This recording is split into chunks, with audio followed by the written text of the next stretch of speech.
Welcome back to Our Community. Susie Thomas visiting with David Warther. I'm getting schooled today. I hope you are too. This is fascinating. He, of course, is the carver at Warther Carvings, David Warther Carvings. And we're finding out about the Mayflower today, among some other things. So what can you tell us about the people? Who were the passengers? Who said, my family and I would love to climb on this little boat and head out across the ocean and see if we make it? Well, they really were people of faith. They were Puritan Christians. They were from England originally, then some of them lived in Holland, then some back to England, some staying in Holland. They were trying to find a place for themselves in a rather inhospitable world that they were up against. People didn't like them. They thought that they had the wrong ideas on things and so forth. So they were, in a sense, persecuted. Not physically so much as economically and socially. And so they were trying to find their place, and they felt the best thing to do was to go to a whole new world and start a whole new life apart from the social structures found in Europe at that time. So many of the things that we're taught as far as what that first Thanksgiving looked like and so forth, we find out later, it was probably lots of meals. It probably wasn't one meal. Well, they may not have had pumpkin pie and turkey. That's just something we've thrown in there. What do we know about the reality? Well, I actually wouldn't be the one to talk about that. I'm more of a ship-oriented person. Once they got off the boat. Well, I do know an interesting story about what happened to some people on the ship. Oh, tell us. There was a family, the Mullins family, and as I mentioned, when they got on the way over, there was great luck. No one got sick. No one died. I think, again, there was a childbirth or two. So things looked pretty promising. But when they got to the Cape, and again, they tried to go to Jamestown but were forced back, they were looking at what looked like a pretty nasty winter setting in. And they had to make a decision. Do we stay on the ship for the winter, or do we go on land for the winter and set up housing of some kind? And there were advantages and disadvantages to both ideas. And they actually could not decide. They just couldn't come to a conclusion as to what was best.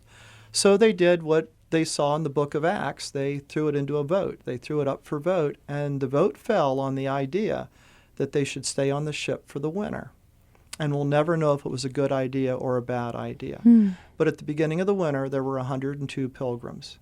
At the end of the winter, in the spring of 1621, they were down to 53. Oh, my They'd goodness. been cut in half. Oh, my. Now, the Mullins family was particularly wiped out. By the spring of 1621, Priscilla Mullins, an 18-year-old girl, was standing on the deck of that ship, and she was all alone. She lost her mom and dad, all of her brothers and sisters, over the winter. And she was the last of the Mullins family. And she met John Alden. John Alden was not a pilgrim. He was actually a crew member. And Miles Standish, at John Alden's request, introduced them. And they fell in love, and they married, and they had 10 children. Not only did they have 10 children, but all 10 lived to adulthood, which back then was unheard of. Yes. And they, in turn, had children. And today, the family tree is very well known. There are many hundreds of thousands of Americans that can accurately trace their ancestry to this couple. And over the years, a lot of interesting people have been descended from these two.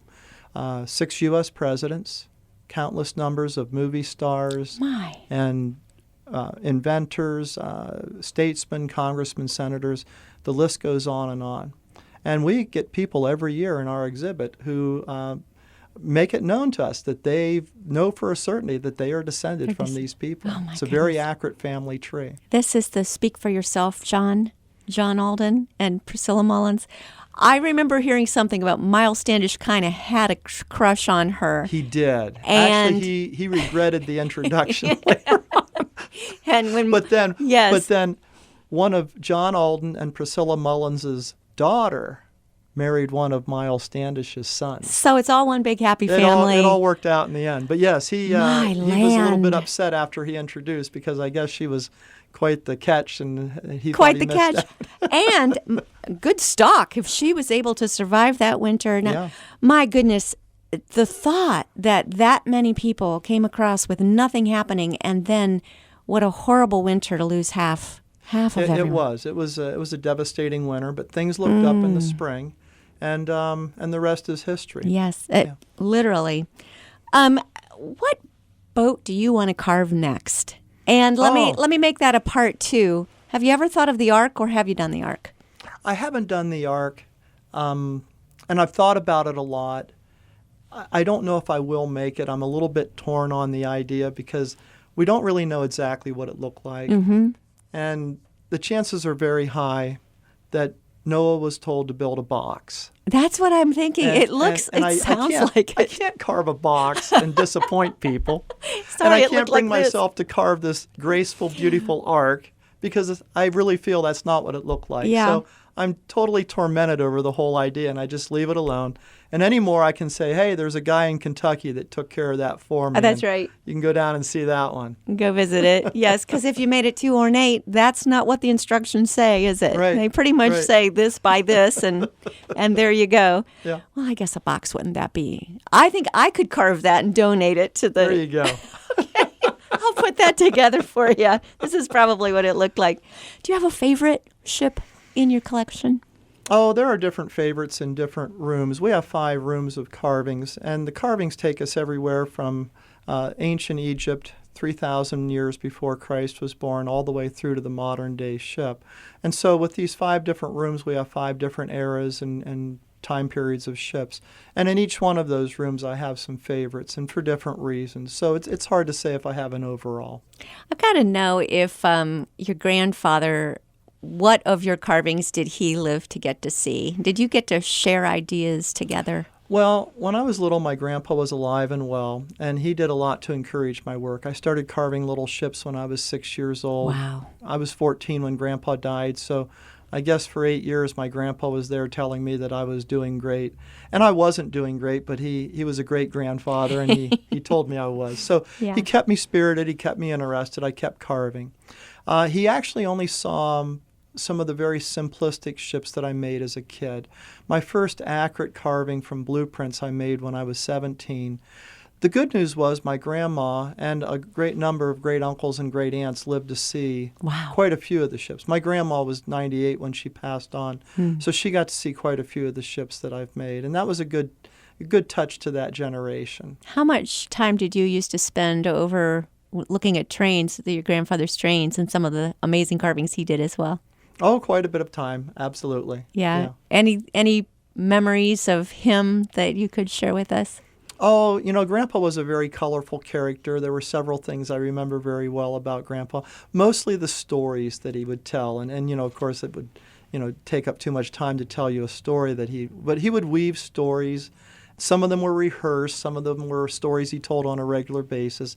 And other times he would just pull something out of his hat, and it would be an elaborate story that, you'd think this was written down somewhere. He just went on and on and on. And it was just Grandpa. He was just this dynamic individual with these incredible stories. Quite a mind, because he had, how far was his formal education? Grandpa only went to the 2nd grade, and it took him 4 years to go through the 2nd grade, and he started when he was 10 years old. He could only go to school part-time. The good news was he had an older sister who felt that because he was working so much to provide for the family, their father had passed on. The boys were working hard. The girls went to school, and then the girls would educate the boys in the evenings at home. Wow. And so she actually was responsible for all the lessons that you would normally get in a school. And she was teaching him reading, writing, and arithmetic and so forth. And so he had an education. It just wasn't a formal education. Mm-hmm. Well, and a mind that worked in such a unique way and somehow passed along to you, I would say. Did he teach everyone in the family how to do the pliers? Well, yes. We all learned how to You do all pliers. learned how to do Warther pliers. Yeah, you were expected to be able to make pliers by the time you were 13 or 14. Okay, and that's for someone who might be new in town. Explain what that is. Well, my grandpa learned when he was just a little kid from a hobo, actually, that was traveling through town on a freight train. The hobo had stopped, and he was a whittler of sorts, and he pulled out a little penknife, and he took a piece of wood, if you could picture a piece of wood about the size of a clothespin, and you put 10 cuts into the piece of wood, and if you place the cuts properly, you form a joinery that opens up and you have a working pair of pliers. It's what's called a box joint. And so this hobo just handed this thing to Grandpa, and Grandpa's just a little kid, maybe 8 years old or something. And so Grandpa, starts to study it, and he figures out how to make it. The hobo's long gone by then, and Grandpa started to make pliers, and it became a calling card for Grandpa. It was a signature. It was Grandpa, and he made them the rest of his life, and he made them endlessly.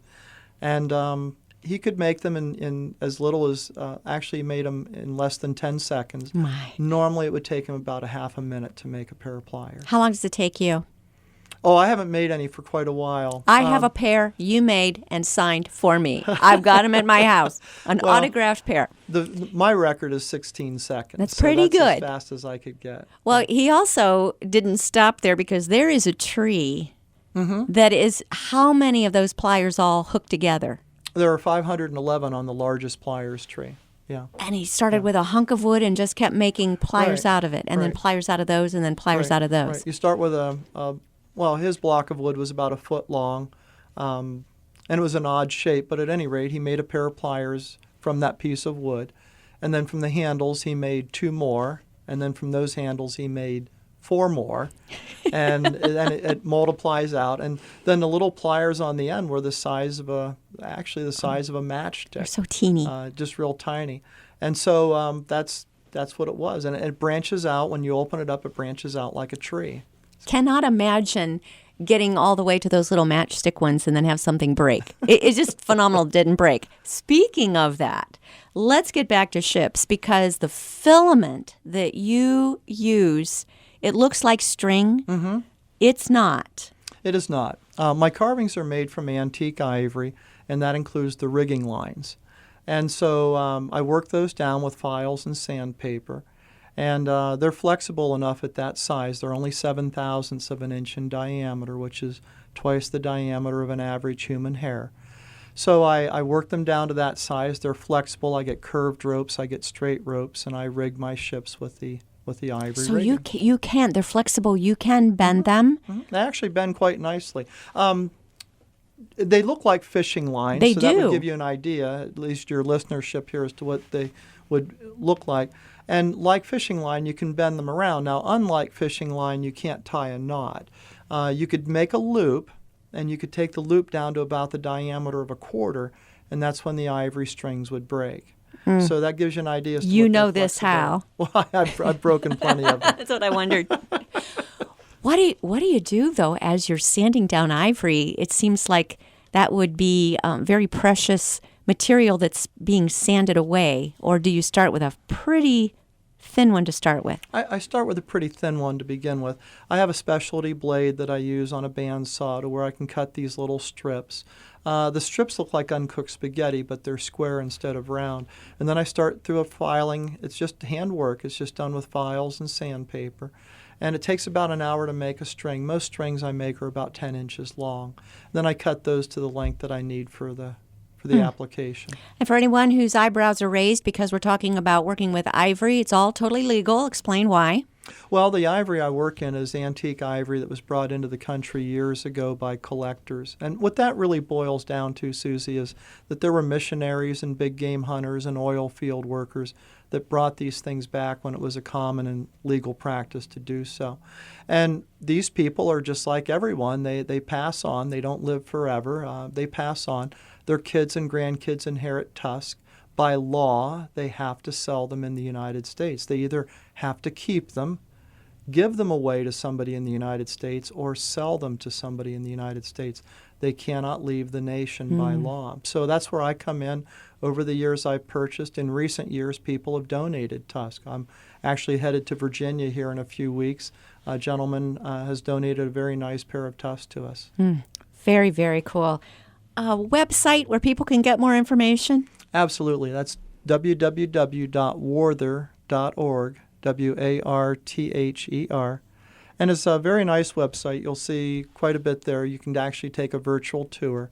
But better yet, come in on Friday when everybody's on the day after Turkey Day there, everybody is out shopping, and we find a lot of people come to our area, to the Amish area, to get away from the madhouse of shopping. My wife loves to go to Canton, Ohio and do the madhouse shopping, and then we find a lot of people in Canton want to just get away and go to some place that's quiet. We have a wonderful gift shop. We have our Werther knives on display there and for sale there, and many other nice things. But the tour is free. The visit is free on Friday, so stop in and just tell us you're a listener to WNPQ, and you get to go through with a guided tour. Outstanding. David Werther, thank you so much for all you do in our community. Well, thank you.